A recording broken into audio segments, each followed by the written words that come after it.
Hello, aujourd'hui je fais un petit audio. Le sujet qui m'est venu, les idées qui me sont venues, c'est vieillesse versus sagesse. Parce que c'est vrai que de par notre éducation sociétale, conditionnement sociétal, on a tous, je pense, vécu plus ou moins une sorte de hiérarchisation par rapport à l'enfant, adulte. On doit le respect aux plus vieux, on doit le respect aux adultes, le fait d'obéir, d'écouter les adultes, de les écouter au détriment de nos propres idées, propres sentiments, propres pensées, opinions, points de vue. Et puis on nous a appris aussi que c'était l'adulte qui avait la connaissance, c'est l'adulte qui avait la vérité. Donc ça, on l'a appris à l'école, on l'a appris à la maison, dans notre vie, etc. Je ne sais pas si je dois développer. Vous voyez, des fois, j'ai des sujets qui viennent et en fait, moi, je suis tellement, je sais pas, je suis tellement un peu rapide. Des fois, je vais un peu trop vite dans le sujet et des fois, je me dis, mais en fait, ça serait bien de le développer parce que en fait, pour toi, c'est évident dans ta tête. Mais vous savez, entre ce qui est évident dans ma tête et ce que j'essaie de sortir par la parole, franchement, c'est pas évident. Mais bon, je pense que j'ai pas besoin de développer ça. En tout cas, moi, je sais que ça m'a énormément marqué dans ma vie et ça joue également énormément sur la confiance en soi, l'estime de soi et surtout sur son écoute intérieure. Et ça part du fait aussi bien des connaissances qu'on apprend à l'école, qui nous semblent absurdes, et on va reposer une question et l'enseignant va nous dire bah si c'est comme ça s'est passé comme ça et c'est tout, même s'il y a des choses qu'on va relever comme étant incohérents, que ce soit dans l'histoire, dans des faits de société, etc. Mais aussi, on l'a vécu à un niveau ultra, ultra personnel. Par exemple, ça a dû vous arriver en étant petit, à un moment donné, d'avoir trop chaud et de sortir en pull. Et en fait, vous avez ultra chaud et vous avez un parent ou un enseignant ou un adulte qui va dire tu mets ta veste, tu mets ton bonnet, ton écharpe et ta veste. Et vous allez dire non mais je crève de chaud là, j'ai trop chaud. Et en fait, on va vous imposer de mettre votre veste, votre bonnet, votre écharpe alors que vous avez déjà chaud. Et en fait, la personne, l'adulte qui vous impose de mettre votre veste, votre bonnet, votre écharpe, c'est parce que cet adulte a froid. Donc en fait, on pourrait dire, j'avais entendu ça une fois, j'avais trouvé ça drôle, c'était mets ta veste, maman a froid. Voilà, donc c'est ça. Et du coup, on a appris depuis tout petit qu'en fait, c'était l'adulte qui sait. Et même aussi proche, aussi interne qu'un ressenti physiologique de chaud-froid, et ben même ça, en fait, on nous a fait croire que l'adulte savait mieux que moi-même si j'avais chaud ou froid, en fait.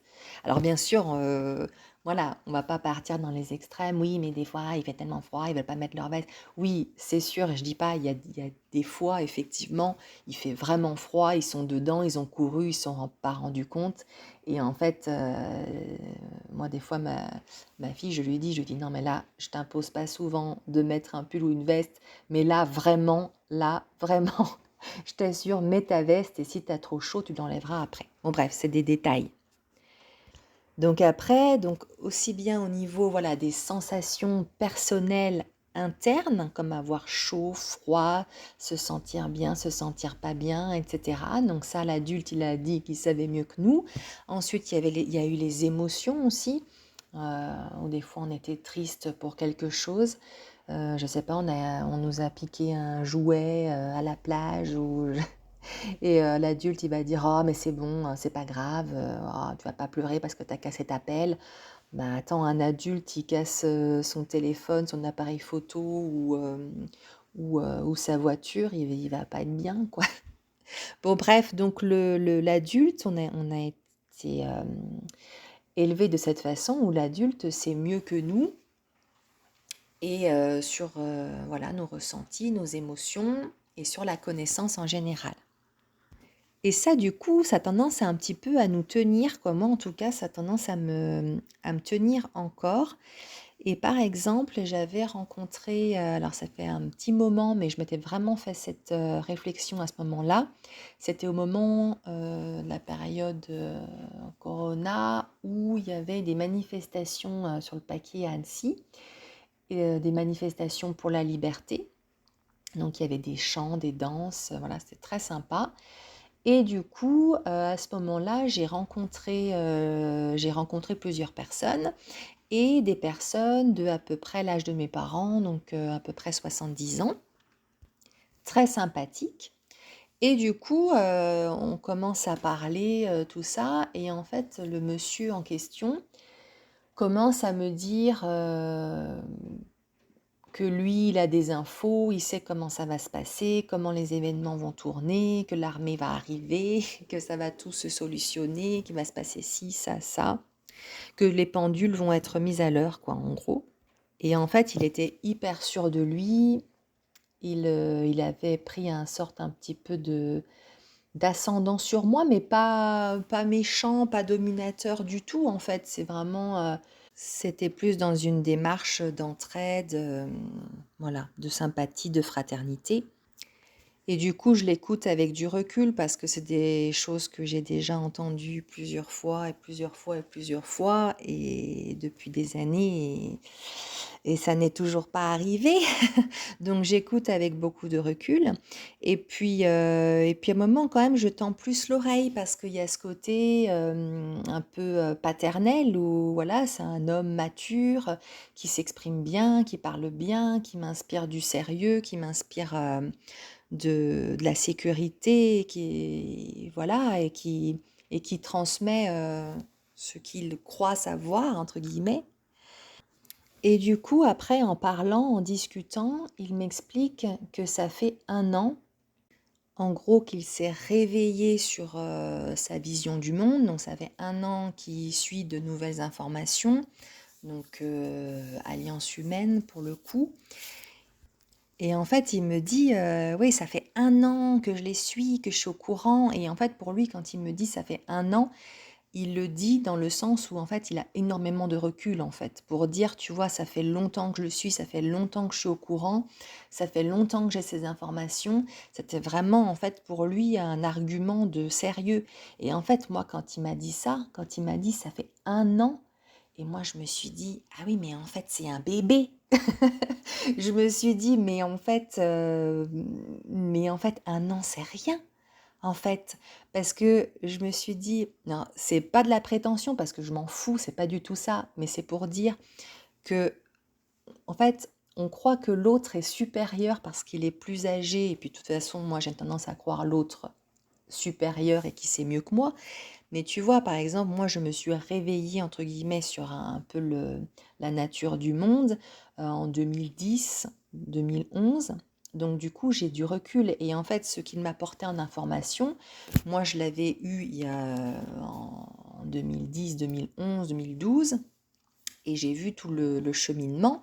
Donc de faire des réserves chez soi, eh ben, je l'entends depuis 2014. J'en ai fait des réserves et puis voilà. Puis finalement, après, il faut gérer ses stocks. Que l'armée va arriver et va remettre les pendules à l'heure et tout solutionner, je l'entends depuis 2016 facile. Et donc ce monsieur, avec franchement toute la meilleure volonté du monde, il pensait en fait m'apporter des informations, m'apporter plus de sagesse, parce que moi j'étais plus jeune et je savais moins que lui en fait.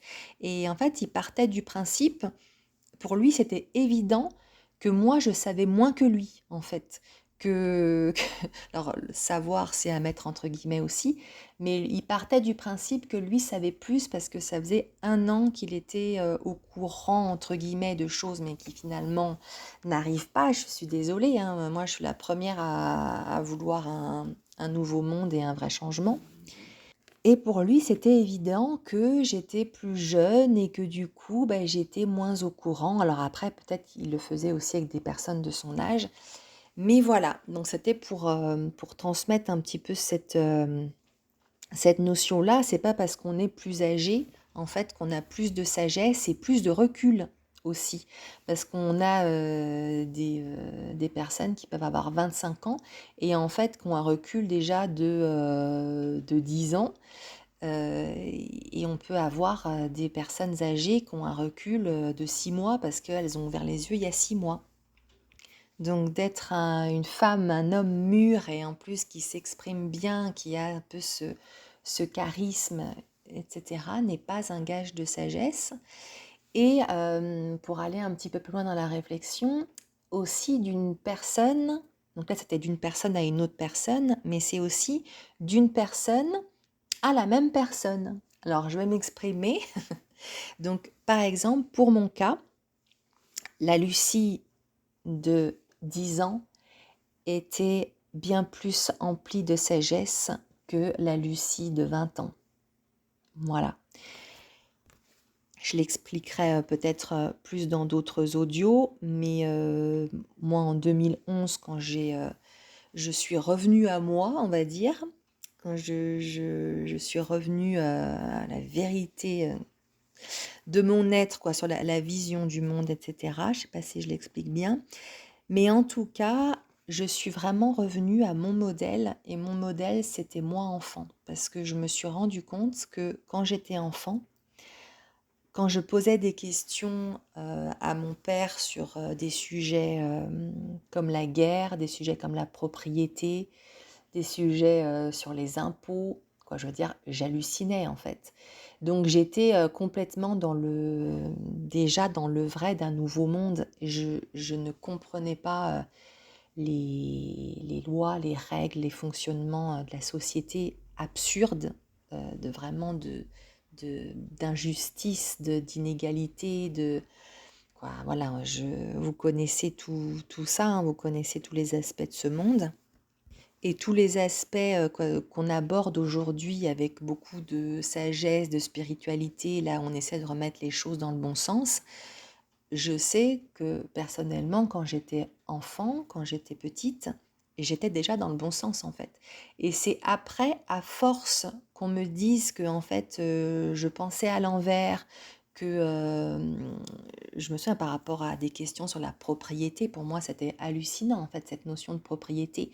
Parce qu'une fois, je sais que je m'étais fâchée avec mes parents et j'étais petite hein, et je m'étais dit, je vais prendre mon baluchon, je pars de la maison et je vais aller me faire une cabane là, à tel endroit. Et puis mes parents m'avaient dit, mais tu peux pas. Je me dis, mais comment ça, je peux pas? Je dis, je vais prendre là du bois dans la cabane, voilà, cabane à jardin, je vais me faire une cabane ici. Mais ils me disent, mais t'as pas le droit. Mais la police va venir t'arrêter.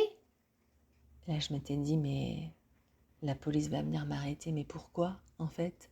Parce que moi je vais juste faire une cabane là pour vivre là. Ah mais t'as pas le droit de vivre où tu veux. Mais là ça appartient à la commune. Ah ouais? Donc en fait, il n'y a pas un morceau de terre qui appartient à personne alors en fait où je peux m'installer. Ah bah bien sûr que non. Ah bah bien sûr que non. Donc en plus de ça, on te renvoie que c'est toi qui délire, quoi, alors qu'en fait, c'est ce monde qui délire complètement. Donc la notion de propriété, après bien sûr, mes parents avaient une maison, ils ont voulu faire une véranda, il a fallu faire des demandes de travaux, mais là c'est pareil, j'ai halluciné, j'étais petite et je dis mais alors c'est pas votre maison alors? Ben si c'est notre maison. Ben, si vous devez demander l'autorisation à quelqu'un d'autre de pouvoir mettre une fenêtre dans votre maison, c'est que c'est pas votre maison. Si c'est notre maison, mais on doit demander à quelqu'un d'autre si on peut mettre une fenêtre. Ah non mais bon bref, voilà. Qu'est-ce qu'il y avait d'autre? Après sur des questions bien sûr sur la santé. Après il y avait aussi sur la guerre. Je me souviens j'avais appris en classe. C'était je sais plus quelle guerre parce que moi vous savez j'ai rien retenu de toutes ces conneries. Je crois que mon cerveau Bon bref, j'ai pas le système, moi de j'ai pas ce système-là moi, mental. Mais bon, en tout cas, on avait appris la déclaration de guerre et donc du coup, je crois que je devais réviser, mes leçons ou je sais pas, puis, je lui dis: «Voilà, donc tel pays a déclaré la guerre à tel autre pays» et où c'est mon père qui me disait ça et je dis: «Mais comment ça, tel pays a fait sa déclaration de guerre à tel pays?» Il me dit: «Bah oui, quand tu fais la guerre, tu dois, faire un courrier, un imprimé, où tu, déclares que tu vas, faire la guerre à tel pays. C'est dans le règlement, voilà, c'est dans les traités, c'est comme ça, c'est la loi. Ils sont obligés de, suivre ce protocole, avant de faire la guerre. Ça fait partie du voilà, du règlement de la guerre effectivement. Voilà, quand on rentre en guerre, on doit déclarer la guerre. Et là, c'est pareil, quand j'étais petite, ça m'a fait un bug. Je me suis dit: «Non mais attends, donc quand on fait la guerre à quelqu'un, faut lui envoyer une lettre en plus avant?» Non mais le grand délire quoi, tu te dis, et du coup je me suis dit: «Mais attends, demain tu décides d'aller cambrioler ton voisin, d'aller, tuer sa grand quoi, je sais pas, d'aller tuer, son chat et son chien dans sa maison, de lui brûler sa maison, tu vas pas lui envoyer un courrier avant?» Tu vas tu vas lui envoyer un courrier en lui disant: «Bon alors voilà, je vais venir brûler ta maison, égorger, ta femme et toute ta famille». Non mais du grand délire quoi, c'est du grand délire et donc du coup voilà, donc là c'est quelques exemples, mais pour vous dire que moi toute mon enfance, j'ai été complètement heurtée, heurtée, heurtée, heurtée. Voilà, tout, ce qui venait de la société m'a violentée, dans mon vraiment dans mon ressenti, mais moi ça me faisait à chaque fois des bugs, quoi. Je me disais: «Mais quoi, c'est pas possible là, on m'a tout est inversé, tout est à l'envers, tout est quoi, vraiment, souffrance, violence, quoi». Donc tout ça pour vous dire et ensuite à la force qu'on me fasse comprendre que c'était moi qui étais bizarre et qui pensais à l'envers et puis à un moment donné, bah, et on nous demande d'entrer dans la société en étant, à la vingtaine et j'ai eu beaucoup, beaucoup de mal à le faire et je l'ai jamais vraiment fait, hein, à vrai dire. Du coup, je me suis éloignée en fait de cette, petite fille que j'étais qui en fait avait déjà toutes les vérités, toute la sagesse, et tout le bon fonctionnement en fait. Et donc, quand je suis arrivée à peu près vers 27 ans, j'ai dû revenir. J'ai dû revenir à, l'authenticité, à qui j'étais à l'origine en fait. Je sais qu'il y en a beaucoup qui vont se connecter à un soi supérieur, quelque chose comme ça.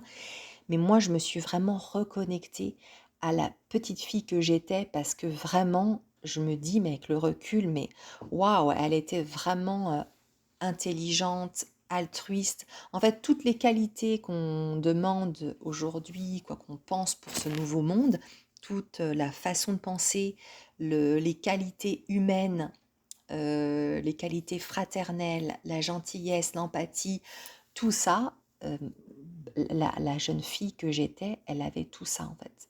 Elle a vraiment tout ça et c'était vraiment une petite fille, de lumière en fait. Et après, je suis passée carrément dans le côté obscur parce que je crois que j'ai dû faire une inversion, une rébellion par rapport à tout ça. Ça a été tellement violent, moi, ce monde pour moi, mais ce n'est pas le sujet d'aujourd'hui. Mais tout ça pour dire que, vous voyez, de mois à mois, eh bien, en fait, je suis revenue à la version de moi la plus empreinte de sagesse. Et du coup, bah, c'était la petite fille que j'étais. Tout en maintenant intégrant l'adulte qui ne va pas se laisser hiérarchiser, ne pas se laisser dominer du coup par le point de vue ou la décision des autres. Donc c'est revenir à l'être que j'étais, la petite fille qui était complètement déjà dans une vision du nouveau monde, naturellement, dans sa vision, son fonctionnement, son comportement, tout en maintenant, eh ben, en fait, l'assumant et, et en ne se laissant plus dominer et asservir en fait. Et en retrouvant du coup sa souveraineté. Voilà, je blablate, j'ai parlé longtemps et, et voilà, je crois que je vais m'arrêter là. Allez, à plus!